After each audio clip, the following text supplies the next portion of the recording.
Miss Sydney, it's so good to see you. Tell me a little bit about what you do at CI Web Group, other than being amazing.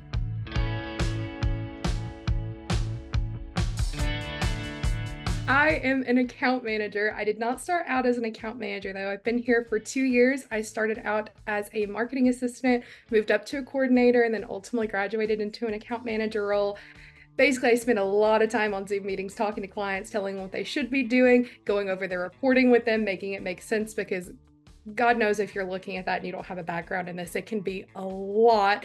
And then just talking to them about things that they need to do on their website and just other things they can be doing just to get themselves out there a little bit more and make a little bit more money. I love that. I love that. You're a boss. You are absolutely amazing. I get feedback from clients at every single live event saying, I love Sydney. That Love makes her. me so happy. I love working with my clients so much. I know a lot of people say that, but that's genuinely one of my favorite things about this role. I absolutely love some of the people I work with. We'll cut up on calls. I'll find a reason to call them just to have a quick chat with them, just to see how they're doing, see what's up. We talk about the vacations they go on. We talk about how their kids are doing. And it's just so nice being able to be professional, help them meet the goals that they want to meet, and obviously have a job. But it's also just nice to have that bit of connection. And I'm just so lucky that we work with the clients we do because they are genuinely amazing and they make this job even better than I could have expected. Like, what mindset do you want our client to be in when they decide to work with CI Web Group? Because we're a little different. Yeah, so the best mindset to come in with is first and foremost, don't feel like you have to get it all at once.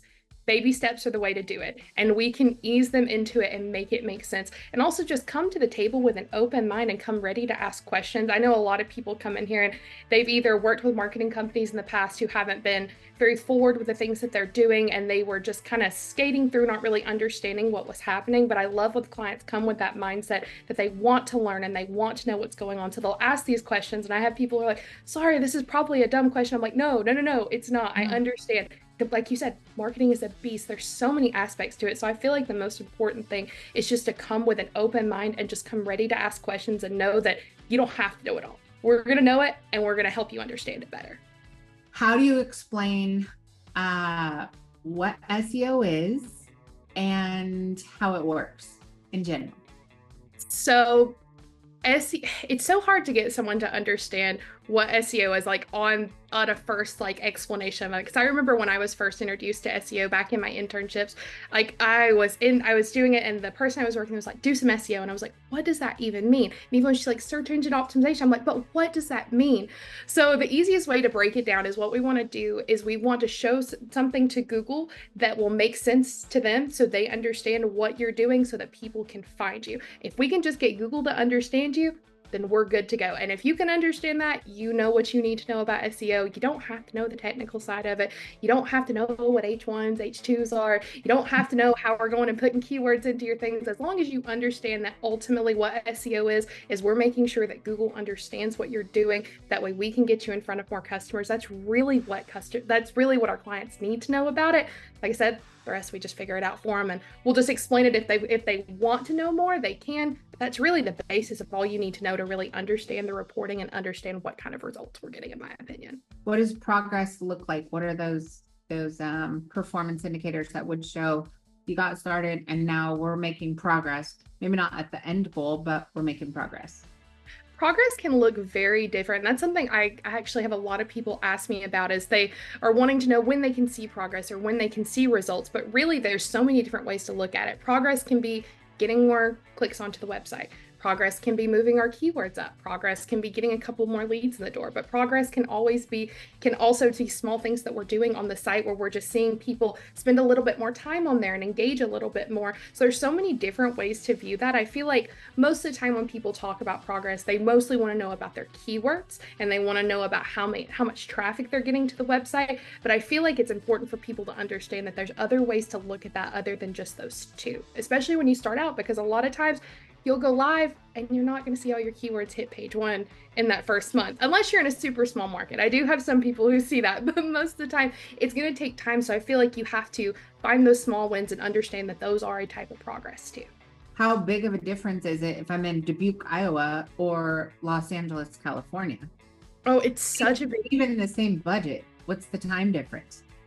it really there's such a big difference compared when you look at the different markets you're in. If someone's in a smaller market and they have a bigger budget, we can get them out to a lot of people a lot quicker. But if you're in one of those markets, you have to understand that it's going to take longer for that budget that you have every month for that investment to really see something from it. And I feel like when you have that expectation going in and you know, okay, this is going to take some time, or okay, this isn't going to take much time and I need to be ready to invest sooner than if I was in a bigger market where I know I can sit on this for a little while before I need to be putting some extra money into it. As long as you have that mindset in place, that's the biggest thing. And at the end of the day, like I said, those are going to look totally different. But I've also noticed that even you can have every strategy is going to look different no matter what, whether you're in a big market, little market, like it can be in the same city and people's strategies could look completely different based on the things they're offering. So 2 companies, same market. We've had one client for the last 6 years working on an SEO with us. We have a new client that comes in that doubles or triples their budget, but wants to know why they're not ranking yet when this other company they're friends with has a lower budget, but has been doing it a lot longer. So when you increase your budget in SEO, does it speed up time or does it expand market or both?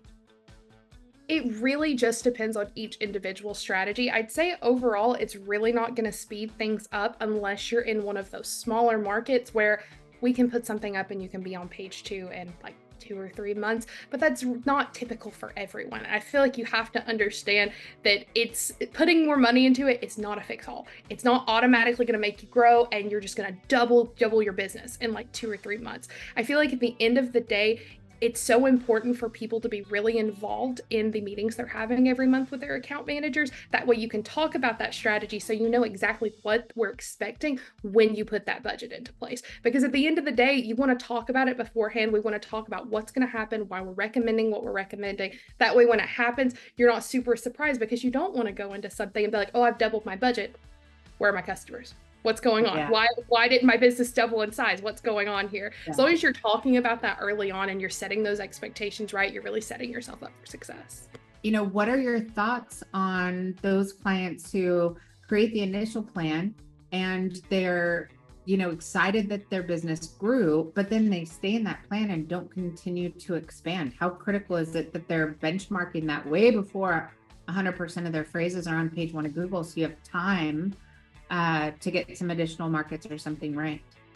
It's so important to be talking about those things early, because I will say I agree. Most of the times it's not great when you're just sitting very complacent, because at the end of the day, when you sign up for a plan, you have to understand that that's not the plan you're set in for life, and that you're going to want to grow and you're going to want to keep going. So you have to know, okay, when I hit this, what comes next? And there will be a couple times, like I have one client right now who they're very happy with the fact that they're ranking page 1 for everything, but they're a smaller business and they're not at that point where they're ready to hire people yet.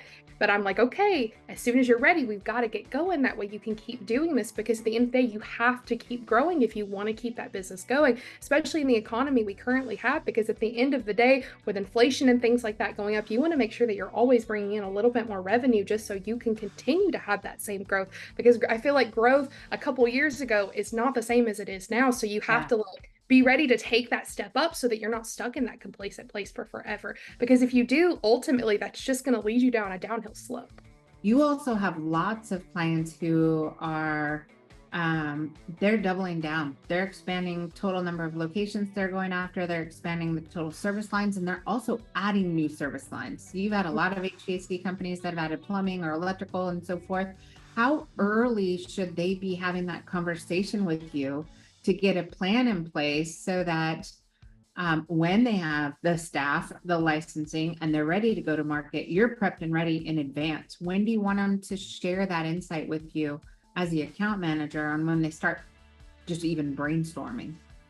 A year is ideal, but 6 months at the absolute bare minimum. I have a client who not too long ago decided to expand into HVAC, and we did it with a month's notice. And we did it, and we did it well, and she's doing great now. But I know that if we would have had more time, that would have been so much more built out. We would have had all of those pages ready to go and might have even been able to gain them some rankings before they even started that service, especially if you're in a competitive market. So say, for instance, you're in Houston or something like that, you're not going to get to page Houston immediately. So as soon as you know you're going to be offering that, we can add it into your content and be like, we're excited to start offering this at X day or things like that. But if we're already thinking about that, we're setting you up for success. So as soon as you have the people and you're ready to send those trucks out, we can put people on the road and we can get you jobs coming in. But if we do that at the last minute, you're going to be waiting at least 6 more months to really see any kind of movement from that, because especially I feel like when you're pivoting to a different kind of service completely, it's going to take Google a second to really understand that, because she loves to raise that red flag when she can. So she's like, oh, hold up now. You weren't doing this before.